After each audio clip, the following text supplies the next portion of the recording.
Bonjour Marlon. Waouh! Tu ne sais pas exactement comment c'est arrivé. Un instant, tu étais tranquillement en train de regarder le ciel. Tu écoutais paisiblement le chant des oiseaux. Tu as même aperçu un petit écureuil qui a fui gaiement en te voyant. L'instant d'après, sans savoir pourquoi ni comment, te voilà dans le ciel. Pas dans le ciel bleu, non, dans le ciel des dieux, le ciel mythologique. Sous tes pieds, des nuages bien rangés comme des coussins. Autour de toi, des colonnes immenses, blanches, des feuilles de vigne en guise de décoration. Et devant toi, une foule impressionnante. Des dieux, des déesses, des demi-dieux, des créatures mythologiques. Une voix tonitruante résonne. Silence! C'est Zeus. Il tient une pomme dorée dans la main. Aujourd'hui, nous allons enfin répondre à la question: qui est le plus beau? Les dieux applaudissent, très fort. Ils hurlent de joie, trépignent d'excitation. Puis, Zeus te regarde. Il lève doucement son bras, l'index tendu. Toi, l'enfant. Moi? Oui, toi. Plaît-il? Je crois que vous faites erreur. Mais c'est très gentil, hein? Je suis très honorée, mais bon... Demandez à un de vos amis, non? Les dieux ne peuvent pas juger les dieux, ils trichent. Mais non. Moi aussi, parfois. Tu seras le juge. Oh! Quel honneur! Vous êtes sûr? On te pousse doucement vers une estrade. Tes jambes tremblent. Ta respiration est saccadée. Juger de la beauté des dieux grecs! Élire le plus beau!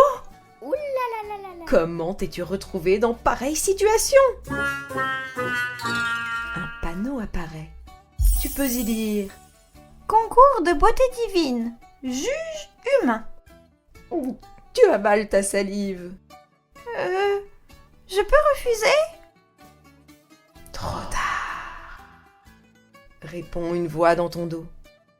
Tu te retournes et te retrouves nez à nez avec... À toi de choisir. Méduse, la gorgone au regard pétrifiant et à la chevelure de serpent. Le Minotaure, un homme grand, musclé, avec une tête de taureau, au regard sombre et lointain. Une sirène d'Ulysse, mi-femme, mi-oiseau, à la voix aussi belle qu'envoûtante. Alors, qu'as-tu choisi? Es-tu nez à nez avec Méduse, le Minotaure ou la sirène? Tu prends place, t'assieds confortablement sur un trône fait de plumes multicolores. La première candidate arrive.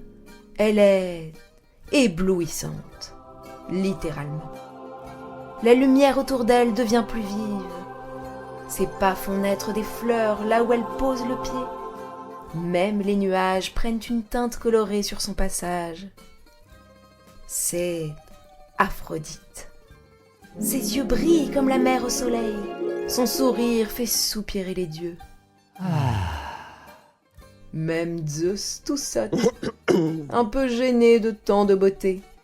Bonjour, cher enfant. Je suis née de l'écume, Dit-elle. La beauté est mon royaume.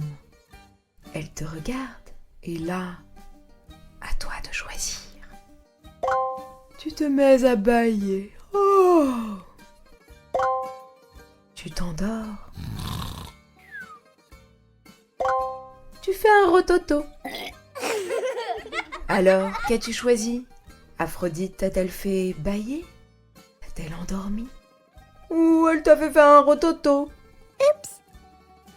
Car quelque chose cloche. Aphrodite est parfaite. Trop parfaite à ton goût.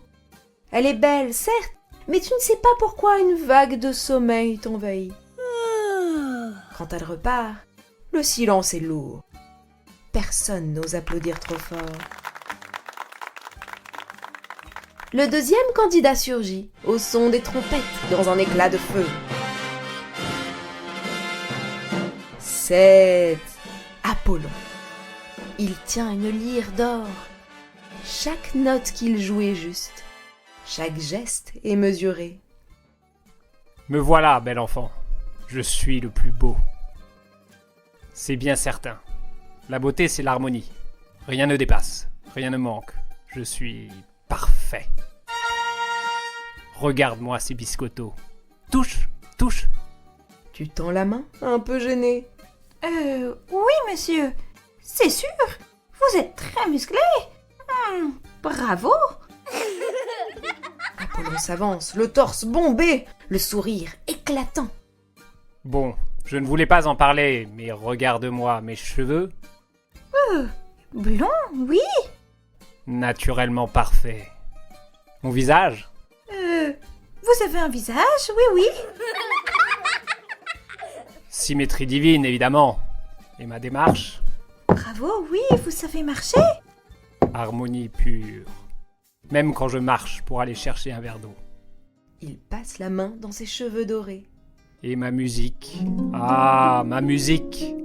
Tellement juste que même les oiseaux reçoivent une leçon en m'écoutant. Franchement, être beau tout le temps, c'est épuisant. Il te regarde, fier comme un paon. Il se met alors à jouer de sa lyre d'or. C'est magnifique. Mais à toi de choisir. Tu as envie de lui dire « Chut, malotru !»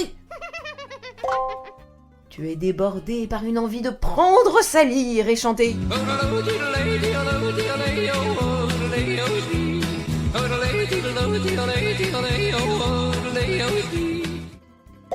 Il te met en colère.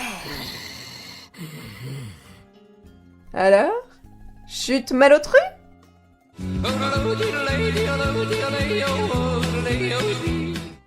Ou il te met en colère?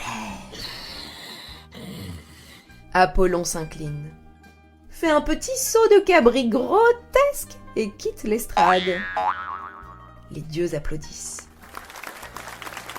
Toi, tu as envie de rire devant son ridicule. Alors, un bruit sourd retentit. Quelqu'un arrive en boitant. C'est Héphaïstos. Il est couvert de suie. Une jambe traîne un peu. Ses mains sont brûlées, rugueuses. Il dépose sur l'estrade une création. Qu'est-ce que c'est? À toi de choisir. Un collier aux perles inégales. Chaque perle brille différemment selon la personne qui regarde le bijou. Un masque asymétrique. Quand on le porte, il révèle les émotions au lieu de les cacher. Une coupe fêlée. Lorsqu'on y verse de l'eau, une petite lumière s'échappe par la fissure. Héphaïstos te regarde, l'air apparemment gêné.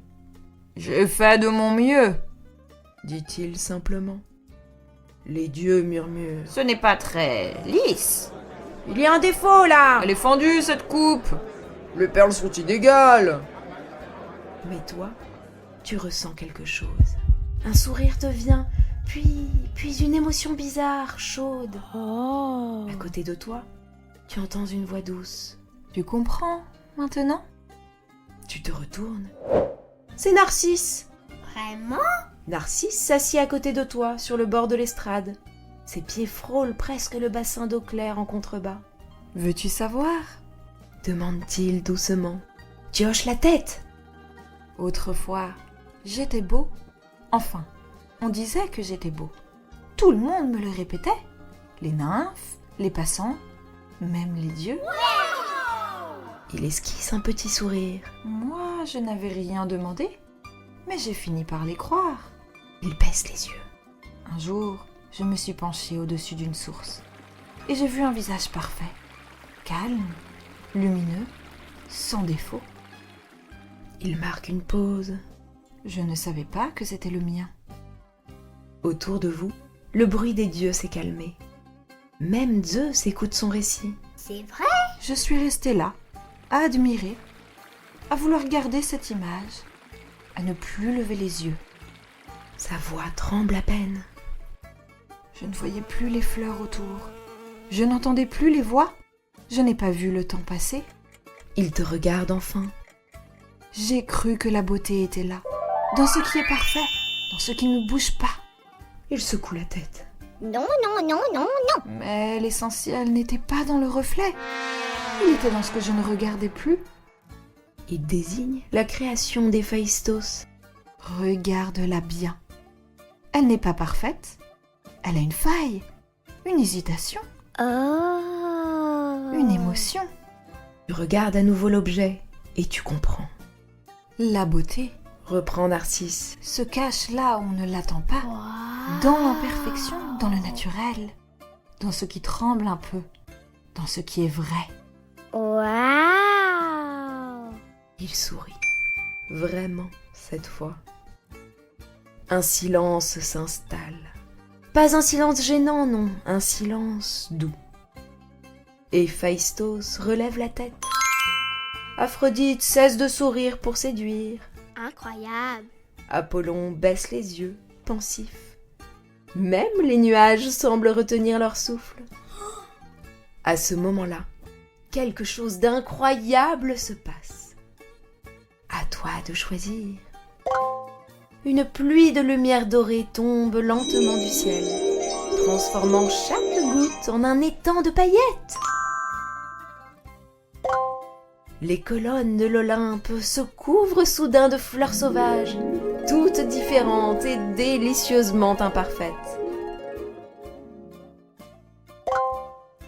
Un chant doux et un peu faux s'élève sans que l'on ne sache d'où il vient, faisant trembler même le cœur des dieux. Alors, que s'est-il passé? Est-ce la pluie de lumière? Les fleurs sauvages? Ou le doux chant est un peu faux? Zeus se lève lentement. La pomme dorée brille dans sa main. Le moment est venu. Juge humain, qui est le plus beau? 3 silhouettes se tiennent devant toi. Aphrodite avance d'un pas léger. Elle est toujours aussi éclatante. Sa beauté coule d'elle comme une évidence. Mais dès que tu la regardes, tu ne peux pas t'empêcher de bâillir. Apollon redresse les épaules. Son regard est calme, sûr, parfaitement aligné. Tout en lui est juste, mesuré, idéal. Il a l'air sûr de lui. Il te fait un clin d'œil, persuadé d'être déjà vainqueur. Héphaïstos, quant à lui, reste là où il est. Il ne s'avance pas. Il regarde ses mains noircies, un peu inquiet. Oh oh oh. Tu sens ton cœur battre plus vite. Tu pourrais choisir Aphrodite, parce qu'elle est la beauté que tout le monde attend. Tu pourrais choisir Apollon, parce qu'il incarne la perfection. Puis, tu regardes Héphaïstos. Il lève les yeux. Non pas pour se montrer, non, pour voir si tu as compris. Tu repenses aux mots de Narcisse, à la fissure qui laisse passer la lumière, à l'émotion qui t'a surpris sans prévenir. Tu prends la pomme dorée. Elle est lourde, très lourde. Tu fais un pas, puis un autre. Tu t'arrêtes devant Héphaïstos. C'est pas possible. Les dieux murmurent. Lui? Le boiteux? Le moins parfait? Tu tends la pomme. J'ai choisi celui qui a des défauts, parce que c'est lui qui m'a fait ressentir quelque chose. Parce que sa création raconte une histoire. Parce que sa beauté ne cherche pas à gagner. Héphaïstos reste immobile. Moi? Oui, toi. La pomme glisse de ta main et tombe à ses pieds. Elle ne brille plus autant, elle est cabossée. Mais étrangement, elle est encore plus belle. Aphrodite ne se fâche pas. Elle regarde Héphaïstos autrement. Apollon soupire, puis sourit un peu. Narcisse ferme les yeux. Zeus éclate d'un rire profond. Ah ah ah, voilà longtemps qu'un humain ne nous avait pas autant surpris. Le ciel mythologique se transforme. Moins parfait, plus vivant. Ta mission est terminée. Tu peux rentrer chez toi, mais comment? À toi de choisir. Les nuages s'assemblent pour former un escalier que tu descends doucement jusqu'à la terre. La sirène d'Ulysse te propose de monter sur son dos et tu t'envoles avec elle.